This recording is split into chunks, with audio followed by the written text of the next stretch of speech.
Friends, welcome to my channel. MB for Multibagger. Disclaimer: I'm not a registered analyst. This video is intended to purely education purpose. Any takes it, please do with your own due diligence or consult with your financial advisors. Last വീഡിയോയിൽ നമ്മൾ Solex energies limited നമ്മൾ discuss ചെയ്തിരുന്നു. അതിനകത്ത് തമ്പനയിലായിട്ട് കൊടുത്തത് തന്നെ various energy മൾട്ടിബാഗറെ പോലെ Solex ആവാൻ സാധ്യതയുണ്ടായിരുന്നു. അപ്പോൾ സോളക്സ് വാരി എനർജീസ് അല്ലെങ്കിൽ വാരി റിന്യൂവബിൾ ലിമിറ്റഡ് എങ്ങനെ പെർഫോം ചെയ്തു, അതിൻ്റെ ഫണ്ടമെന്റൽസ് എന്താണെന്നുള്ളത് ഡിസ്കസ് ചെയ്യാം. കാരണം വളരെ പ്രൊമിനൻ്റ് ആയിട്ടുള്ള സോളാർ PV മോഡ്യൂൾ ആ ഒരു മാനുഫാക്ചറിങ് സെക്ടറിലുള്ള one of the number 1 company കൂടിയാണ്. അപ്പോൾ ആ ഒരു കമ്പനിയെ കൂടി പരിചയപ്പെടുത്താമെന്നുള്ള ഒരു ഉദ്യമമാണ്. ഓൾമോസ്റ്റ് എല്ലാ കാര്യങ്ങളും നമ്മൾ അതിനെക്കുറിച്ച് ഡിസ്കസ് ചെയ്യുന്നുണ്ട്. കമ്പനി ഇന്ത്യയിൽ തന്നെ സോളാർ പവർ ഹൗസ് എന്നറിയപ്പെടുന്ന ഒരു കമ്പനിയാണ്. ഗ്രോത്ത്, ഫിനാൻഷ്യൽ, ഫ്യൂച്ചർ ഔട്ട്ലുക്ക് ഒക്കെ വളരെ ബ്രൈറ്റ് ആയിട്ടുള്ള ഒരു കമ്പനിയാണ്. കമ്പനിയുടെ ഒരു ഓവർവ്യൂ നോക്കുകയാണെങ്കിൽ 1990 35 വർഷത്തെ പാരമ്പര്യമുള്ള ഒരു കമ്പനിയാണ്. Largest manufacturing solar PV modules in India. 21.3 gigawatt 2025 capacity ഉള്ള കമ്പനിയാണ്. അതിൽ 18.7 ജിഗാവാട്ട് ഇന്ത്യയിലും 2.6 ജിഗാവാട്ട് സോളാർ PV മാനുഫാക്ചർ US-ലുമാണ്. US-ൽ ഒരു കമ്പനിയെ ഏറ്റെടുക്കുകയുണ്ടായി. മേയർ ബർജസ് അസറ്റ് ലിമിറ്റഡ് എന്നാണ് ആ കമ്പനിയുടെ പേര്. അവർ 2.6 ചെയ്യുന്നുണ്ട്. മൊത്തം 20 കൺട്രീസിൽ പ്രസൻസ് ഉള്ള ഒരു കമ്പനി കൂടിയാണ് Waaree Energies. Leading transition to renewable energy through advance technology മൂലം പുതിയ റിന്യൂവബിൾ എനർജിയിൽ ലീഡിംഗ് ആയിട്ടുള്ളൊരു മാറ്റം കൊണ്ടുവരുന്ന ഒരു കമ്പനി കൂടിയാണ്. സോളാർ സെക്ടർ കോൺടെസ്റ്റിൽ നമ്മൾ ഈ ഒരു കമ്പനിയെ ഡിസ്കസ് ചെയ്യും. ഇന്ത്യയുടെ ഗോൾ എന്ന് പറയുന്നത് ലാസ്റ്റ് ടൈമിൽ നമ്മൾ ഡിസ്കസ് ചെയ്ത പോലെ 500 gigawatt non fossil fuel capacity by 2030. 2030 കൂടിയിട്ട് ഇന്ത്യയുടെ എയിം എന്ന് പറഞ്ഞാൽ, ഇന്ത്യ മഹാരാജ്യത്തിൻ്റെ ഒരു എയിം എന്ന് പറഞ്ഞു കഴിഞ്ഞാൽ 500 ജിഗാവാട്ട് നോൺ ഫ്യൂവലിൽ കപ്പാസിറ്റി ഉണ്ടാക്കുക എന്നുള്ളതാണ്. അതിന് നമുക്ക് വൺ ഓഫ് ദി ഏറ്റവും കൂടുതൽ ആശ്രയിക്കുന്ന ഒരു മേഖല കൂടിയാണ് സോളാർ പവറും റിലേറ്റഡ് കാര്യങ്ങളും. അപ്പോൾ ALLM എന്ന് പറഞ്ഞു കഴിഞ്ഞാൽ approved list of models and manufacturers, അതുപോലെ PLI products link incentive schemes. ഇത് രണ്ടും ഇതിന് വേണ്ടിയിട്ട് ഇന്ത്യ ഗവൺമെൻറ് കൊടുക്കുന്നുണ്ട്. ഇതിൽ നമ്മുടെ സോളക്സ് ആവട്ടെ, വാരി റിന്യൂവബിൾസും എനർജീസും ഒക്കെ തന്നെ ALLM അപ്രൂവ്ഡും അതുപോലെ തന്നെ PL സ്കീം അവൈലായിട്ടുള്ള ഒരു കമ്പനികളാണ്. അതുപോലെ തന്നെ increase demand for China+1 strategy in solar supply ചെയിനിൽ China+1 ഏറ്റവും കൂടുതൽ ഉറ്റുനോക്കുന്ന China+1 കൺട്രി നമ്മുടെ ഇന്ത്യയാണ്. അതെല്ലാവർക്കും അറിയാവുന്ന പോലെ. അപ്പോൾ കമ്പനിയുടെ ഒരു മാർക്കറ്റ് ലീഡർഷിപ്പ് എങ്ങനെയാണെന്ന് വെച്ച് കഴിഞ്ഞാൽ, ഡൊമസ്റ്റിക് ഡൊമിനൻസ് വരുന്ന 21% സ്റ്റേക്ക് ഡൊമസ്റ്റിക് മാർക്കറ്റിൽ സോളാർ മോഡ്യൂൾ മാർക്കറ്റിൽ നമ്മൾ ഹോൾഡ് ചെയ്യുന്നുണ്ട്. വാരിയസ് എനർജി ഹോൾഡ് ചെയ്യുന്നുണ്ട്. 44% India solar module export 2024 data വെച്ചിട്ട് കമ്പനി ഇന്ത്യയിൽ നിന്ന് എക്സ്പോർട്ട് ചെയ്യുന്നതിൽ 44% സോളാർ മാനുഫാക്ചറർ വാരിയാണ് ചെയ്യുന്നത്, വാരി എനർജീസ് ആണ് ചെയ്യുന്നത്. Major supply to the US and Europe മാർക്കറ്റിൽ യൂറോപ്യൻ US മാർക്കറ്റിലേക്ക് ഏറ്റവും കൂടുതൽ സപ്ലൈ ചെയ്യുന്നതും വാരി തന്നെയാണ്.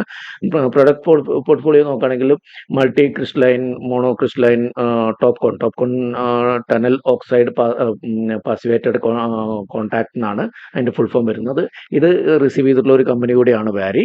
സെക്കൻഡ് കമ്പനി ആദ്യമായിട്ട് റിസീവ് ചെയ്ത് സോളക്സ് ആണ്. സ്റ്റിൽ സെക്കൻഡായിട്ട് റിസീവ് ചെയ്ത് വാരി കൂടിയാണ്. പിന്നെ ഇതൊക്കെ ഒരു bifacial models, flexible models, building integrated PV, ഇതൊക്കെ ഓരോ മോഡൽസിൻ്റെ പേര് മാത്രമാണ്. Focus on efficiency models that minimise energy loss.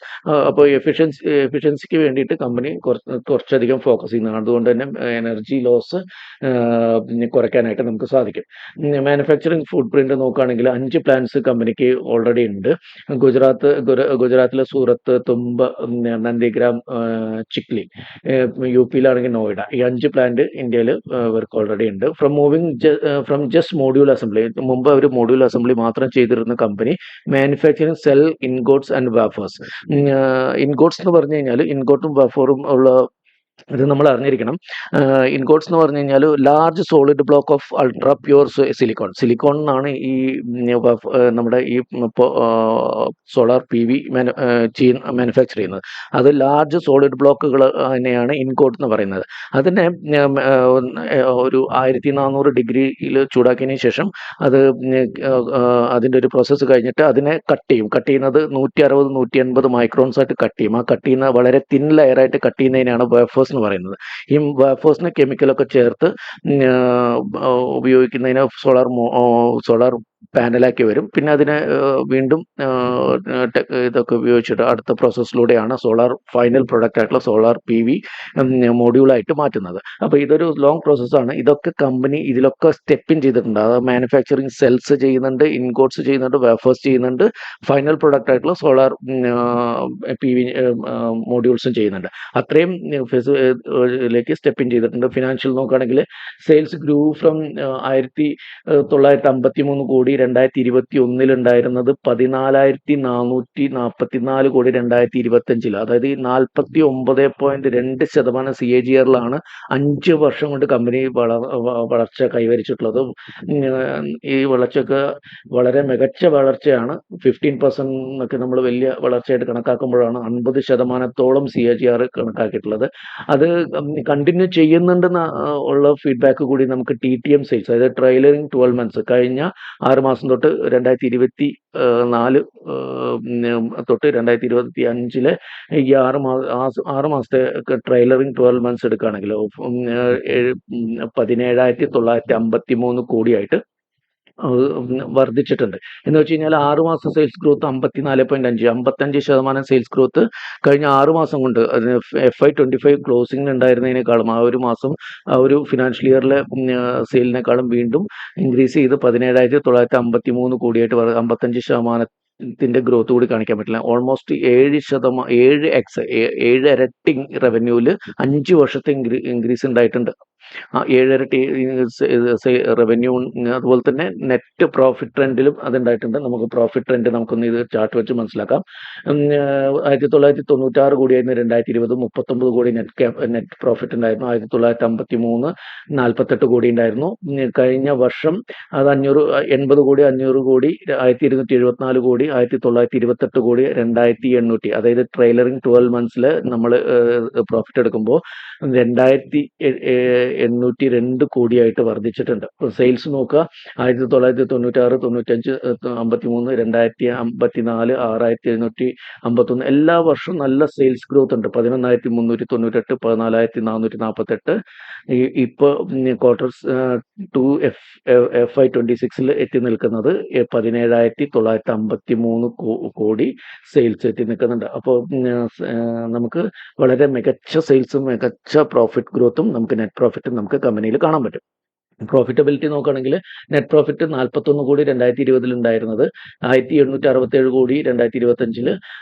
89% CAGR-ലാണ് company grow ചെയ്തിട്ടുള്ളത്. 89% നെറ്റ് പ്രോഫിറ്റിൽ ഗ്രോ ചെയ്തെന്ന് പറയുന്ന CAGR ആണ്. വളരെ മികച്ച one of the outstanding performance ആണ് കമ്പനിക്ക്. പാറ്റിൽ നെറ്റ് പ്രോഫിറ്റ് എന്ന് പറഞ്ഞാൽ പാറ്റ് എന്ന് പറഞ്ഞാൽ ഒന്ന് തന്നെയാണ്. അപ്പോൾ ഗ്രോ ചെയ്തിട്ടുള്ളത്. Economic scale are kicking it significantly boosting the bottom line. അപ്പോൾ എക്കണോമിക്സ് അത് ബൂസ്റ്റ് ചെയ്യുന്നുണ്ട്. നമുക്കത് ഇത് ഡിസ്കസ് ചെയ്യുമ്പോൾ ഓരോന്നും ഡിസ്കസ് ചെയ്യുമ്പോൾ മനസ്സിലാവും. മാർജിൻ അനാലിസിസ് നോക്കുമ്പോൾ net operating profit massively improvement നമുക്ക് ഓപ്പറേറ്റിംഗ് പ്രോഫിറ്റ് മാർജിനിലും കാണാൻ പറ്റും, നെറ്റ് പ്രോഫിറ്റ് മാർജിനിലും കാണാൻ പറ്റും. നെറ്റ് പ്രോഫിറ്റ് 2% നിന്ന് 13.35% ഇംപ്രൂവ് ചെയ്തു. Shift towards higher value products and better cost management. അതായത് കോസ്റ്റ് മാനേജ്മെൻറ്റും അതുപോലെ തന്നെ ഹയർ വാല്യൂ പ്രോഡക്ട്സിലേക്കും higher value products with higher profit ratio ഉള്ള ഒരു സെഗ്മെന്റിലേക്ക് കമ്പനി ഷിഫ്റ്റ് ചെയ്തിട്ടുണ്ട്. നമുക്കത് പ്രോഫിറ്റബിലിറ്റി നമുക്ക് ചാർട്ടിൽ നോക്കാം. നമുക്ക് 2020 5% നെറ്റ് പ്രോഫിറ്റ് 1.95% ആയിരുന്നു. പിന്നീട് അത് ഇൻക്രീസ് ചെയ്ത് വന്ന് 2025 ക്ലോസ് ചെയ്യുമ്പോൾ 19% പ്രോഫിറ്റ് ഗ്രോത്തും 13.35% നെറ്റ് പ്രോഫിറ്റ് ഗ്രോത്തും നമുക്ക് കാണാൻ പറ്റും. ട്രെയിലറിങ് 12 മന്ത്സ് നോക്കുകയാണെങ്കിൽ 23% പ്രോഫിറ്റ് ഗ്രോത്തും പ്രോഫിറ്റ് മാർജിൻ നല്ല രീതിയിൽ കൂടുന്നുണ്ട്. ഇതൊക്കെ സംഭവിക്കുന്നത് സാധാരണ പ്രോഫിറ്റ് മാർജിൻ 1 ഡിജിറ്റിൽ നിന്ന് 2 ഡിജിറ്റായി. അപ്പോൾ അതിൽ നിന്ന് തന്നെ ഇരട്ടി. ഓൾമോസ്റ്റ് 2023 12%, ഇപ്പോഴത്തെ 23% എന്ന് പറയുമ്പോൾ ഓൾമോസ്റ്റ് ഇരട്ടി പ്രോഫിറ്റ് ഗ്രോത്ത് മാർജിനിൽ ഉണ്ടായിട്ടുണ്ട്. അത് 2.5 വർഷം കൊണ്ടുള്ള മാറ്റം മാറ്റമാണ്. അപ്പോൾ വലിയ മാറ്റമാണ് പ്രോഫിറ്റ് ഗ്രോത്തിൽ ഉണ്ടാകുന്നത്. അതിന് കമ്പനി ബാക്ക്വേർഡ് ഇൻ്റഗ്രേഷൻ ചെയ്യുന്നുണ്ട്. അത് വരുന്ന സൈഡിൽ നമ്മൾ ഡിസ്കസ് ചെയ്യാം എന്തുകൊണ്ടാണ് ഈ മാർജിൻ കൂടുന്നതെന്നുള്ളത്. അപ്പോൾ അത് മീൻ ടൈം നമ്മുടെ നെറ്റ് പ്രോഫിറ്റിലും അതേ രീതിയിലുള്ള ഇമ്പ്രൂവ്മെൻറ്റ് കിട്ടുന്നുണ്ട്. ഇപ്പോൾ പ്രോഫിറ്റ് കൂടുന്നുണ്ട്, പകരം എക്സ്പെൻസും കൂടി നെറ്റ് പ്രോഫിറ്റ് മാർജിനിൽ ഇമ്പ്രൂവ്മെൻറ്റ് ഇല്ലെങ്കിൽ നമുക്ക് നമ്മുടെ നെറ്റ് പ്രോഫിറ്റിൽ ഗ്രോത്ത് കാണാൻ പറ്റില്ല. പക്ഷേ ഇവിടെ ഓപ്പറേറ്റ് പ്രോഫിറ്റ് മാർജിനിലും നെറ്റ് പ്രോഫിറ്റ് മാർജിനിലും സിഗ്നിഫിക്കൻ്റ് ആയിട്ടുള്ള മാറ്റങ്ങൾ വരുന്നുണ്ട്. അത് കമ്പനിക്ക് വലിയൊരു അഡ്വാൻറ്റേജ് ആണ് കൊടുക്കുന്നത്. ബാലൻസ് ഷീറ്റ് സ്ട്രെങ്ത് നോക്കുകയാണെങ്കിൽ ടോട്ടൽ അസറ്റ് നമുക്ക് 938 കോടിയായിരുന്നു 2021 ഉണ്ടായിരുന്നത്. 19,706 കോടി. CAGR 66% അസറ്റ് ഗ്രോത്ത് നമുക്ക് കാണാൻ പറ്റും. ഇത് ജസ്റ്റ് അറിയാൻ വേണ്ടി ഞാൻ കാണിച്ചതാണ്. CAGRൽ നമ്മൾ ആരും അസറ്റിൽ പറയാറില്ല, ബട്ട് നമുക്ക് മനസ്സിലാവണം എത്രത്തോളം അസറ്റ് നമ്മൾ എത്ര ഗ്രോ ചെയ്തിട്ടുണ്ട്, ഓരോ വർഷം എത്രമാത്രം ഓരോ ഗ്രോത്ത് സ്റ്റെപ്പ് ഇൻ ചെയ്തിട്ടുണ്ടെന്ന് നമുക്ക് അറിയാൻ വേണ്ടിയിട്ടാണ്. അത്രയും നല്ല മികച്ച അസറ്റ് ഗ്രോത്ത് നമുക്ക് ഉണ്ടായിട്ടുണ്ട്. സെപ്റ്റംബർ 25 അസറ്റ് നമുക്ക് 24,625 കോടിയാണ്. അത് 6 മാസം കൊണ്ട് 56% വീണ്ടും നമ്മുടെ 2025 മാർച്ചിനേക്കാളും കൂടിയിട്ടുണ്ട്. അപ്പോൾ നല്ല പേസിലാണ്. അതായത് കമ്പനിയുടെ എല്ലാ പാരാമീറ്റേഴ്സും ഫണ്ടമെന്റൽസും നല്ല പാരാമീറ്റർ നല്ല രീതിയിൽ ഗ്രോ ചെയ്യുന്നുണ്ട്. നമുക്ക് എന്താ പറയുക, നല്ല വിസിബിലിറ്റി തരുന്നുണ്ട്. നമുക്ക് സ്ട്രോങ് ആയിട്ട് വിശ്വസിക്കാൻ പറ്റുന്ന കുറേ ഡാറ്റകൾ നമുക്ക് കാണിച്ചു തരുന്നുണ്ട്. കമ്പനി പെർഫോമൻസ് വഴി കാണിച്ചു തരുന്നുണ്ട്. Majority of the capacity diploid in net block എന്ന് പറഞ്ഞു കഴിഞ്ഞാൽ പ്ലാന്റ് മെഷീനറീസ് ഒക്കെയാണ്. ടു ഡ്രൈവ് ഫ്യൂച്ചർ കപ്പാസിറ്റിക്ക് വേണ്ടിയിട്ട് കമ്പനി ഒരുപാട് ക്യാപിറ്റൽ ഡിപ്ലോയ് ചെയ്യുന്നുണ്ട്. ബാലൻസ് ഷീറ്റിൽ നമുക്കത് വളരെ മികച്ച രീതിയിൽ കാണാൻ പറ്റും. ഡെപ്റ്റ് ആൻഡ് ലിവറേജസ്. ഡെപ്റ്റ് കമ്പനിക്ക് ബോറോയിങ്സ് അത്ര കാര്യമായിട്ടില്ല. മാനേജ്ഡ് ഡെപ്റ്റ് ലെവൽസ് 2,941 കോടിയാണ് 2025 ബാലൻസ് ഷീറ്റ് പ്രകാരം നമുക്ക് കാണാൻ പറ്റുന്നത്. പക്ഷേ കറണ്ട് നമുക്ക് അവരുടെ ഡാറ്റ കുറച്ചും കൂടി ഡീറ്റെയിൽ ആയിട്ട് അനലൈസ് ചെയ്യുമ്പോൾ അതിൽ നിന്നും കുറഞ്ഞിട്ട് 1,198 കോടിയായിട്ട് കുറഞ്ഞതായിട്ട് കാണാൻ പറ്റുന്നുണ്ട്. അത് നമുക്ക് ഈ ഒരു Q3 റിസൾട്ട് വരുമ്പോൾ നമുക്ക് നോക്കിക്കഴിഞ്ഞാൽ അറിയാൻ പറ്റുന്നുണ്ടാവും. സ്ട്രോങ് ഡെപ്റ്റ് to equity profile providing a cushion for future expansion. നമുക്കൊരു നല്ല ക്വഷൻ തരുന്നുണ്ട്. നമുക്ക് എക്സ്പാൻഡ് ധൈര്യത്തോട് ചെയ്യാൻ പറ്റും കമ്പനിയുടെ ഈ പ്രൊഫൈലൊക്കെ വെച്ചിട്ട്. ഡെപ്റ്റ് ഇക്വിറ്റി വെറും 0.26% ആണ്. അതും 2,941 കോടിയുടെ വെച്ചിട്ടാണ്. 1,198 എന്ന് പറയുമ്പോൾ എനിക്ക് തോന്നുന്നു 0.1% അടുത്തേ വരുന്നുണ്ടാവുള്ളൂ.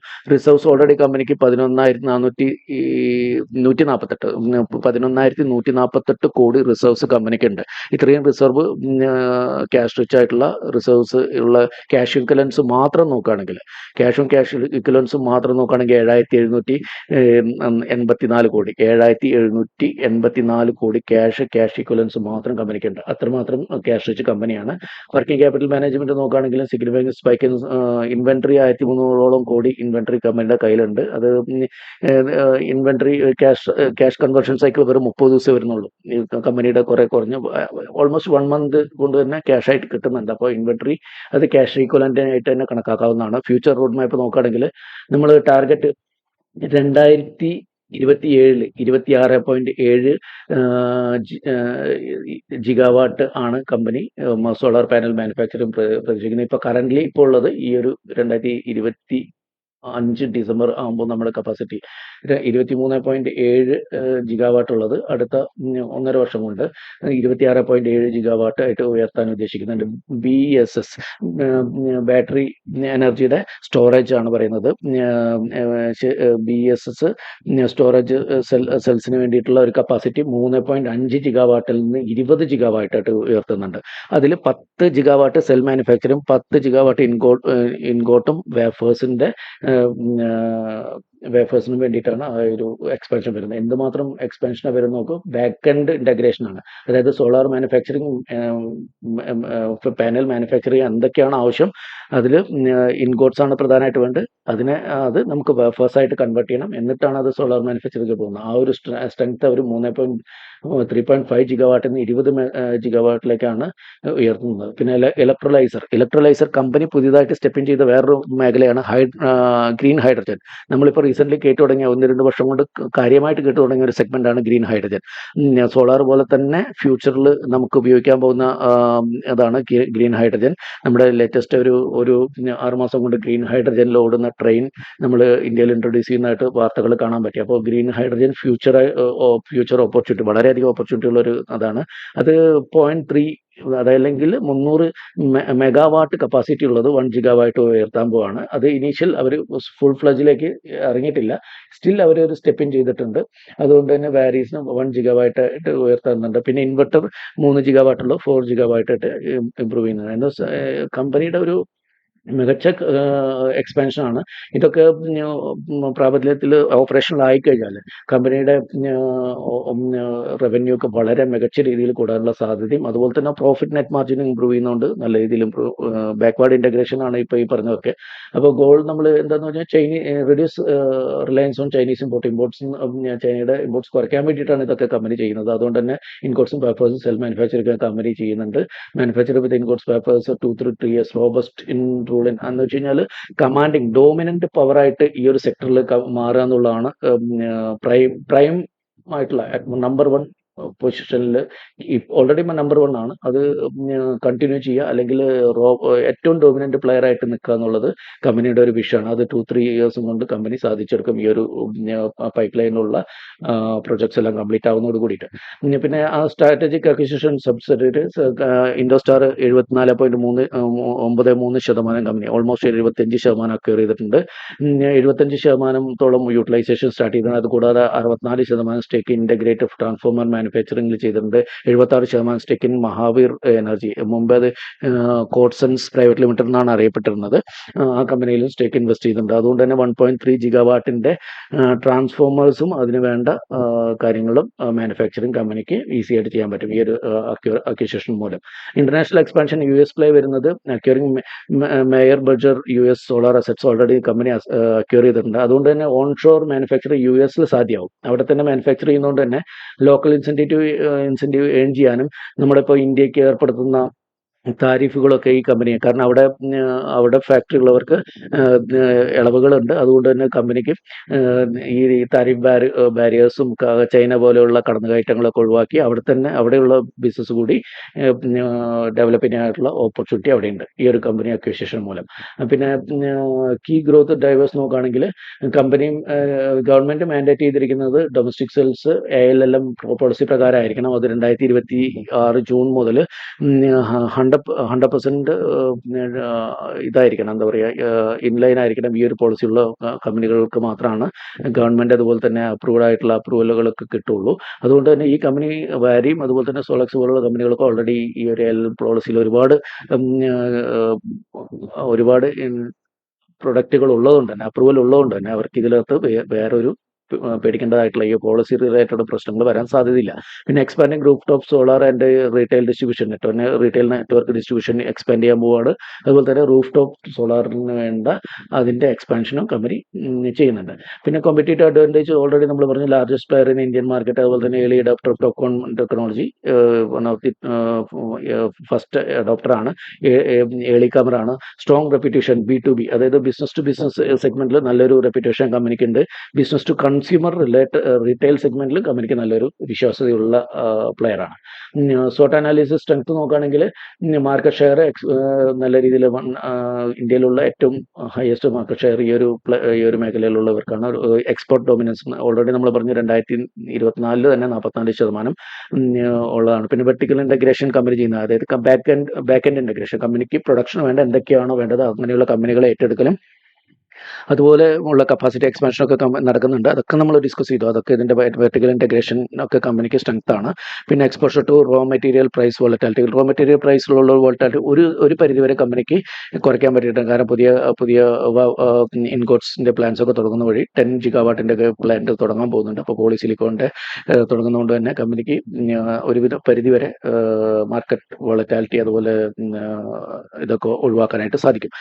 പിന്നെ ഓപ്പർച്യൂണിറ്റീസ് നോക്കുകയാണെങ്കിൽ US മാനുഫാക്ചറിങ് അവിടെ തന്നെ ഉള്ളതുകൊണ്ട് തന്നെ അവിടെയുള്ള സ്ട്രെങ്ത്തും അവിടെയുള്ള കപ്പാസിറ്റി എക്സ്പാൻഷനും കാര്യങ്ങളൊക്കെ US ബിസിനസ് ഡെവലപ്പ് ചെയ്യാനും പിന്നെ ഗ്രീൻ ഹൈഡ്രജനിലേക്ക് കമ്പനിയുടെ പൊട്ടൻഷ്യൽ തിരിച്ചറിഞ്ഞ് അവരതിലേക്ക് സ്റ്റെപ്പ് ഇൻ ചെയ്തിട്ടുണ്ട്. വരും വർഷങ്ങളിൽ കൂടുതൽ എക്സ്പാൻഷനും കാര്യങ്ങളും ഈ മേഖലയിൽ ഉണ്ടാവും. പിന്നെ US ട്രേഡിൽ ആൻറ്റി ഡംപിങ് ഡ്യൂട്ടീസ് ഒന്നും വരില്ല. ഇന്ത്യൻസ് കോമ്പറ്റീഷനും ചൈനീസിനുള്ള കടന്നുകയറ്റങ്ങളും US സംബന്ധിച്ച് ഉണ്ടാവില്ല. പിന്നെ ഇന്ത്യയിലാണെങ്കിലും ഈ ആൻറ്റി ഡംപിങ് ഡ്യൂട്ടി ഒക്കെ ഉള്ളതുകൊണ്ട് തന്നെ ഈ ഒരു മേഖലയിൽ കുറച്ചുകൂടി പ്രൊട്ടക്റ്റീവാണ്, ഇവരുടെ ബിസിനസ് വാരിയേഴ്സിൻ്റെ പ്രൊട്ടക്റ്റീവാണ്. Management execution proven ability to scale 6 to 7x 3 ഇയേഴ്സും കൊണ്ട് തന്നെ 6 to 7x കപ്പാസിറ്റി എക്സ്പാൻഷൻ കമ്പനിക്ക് സാധിച്ചിട്ടുണ്ട്.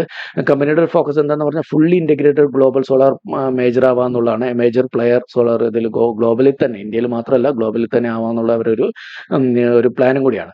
അപ്പോൾ കൺക്ലൂഷൻ, നമ്മൾ ഈ ഒരു കൺക്ലൂഷൻ പറയുമ്പോൾ high growth play on renewable energy തീമാണ്.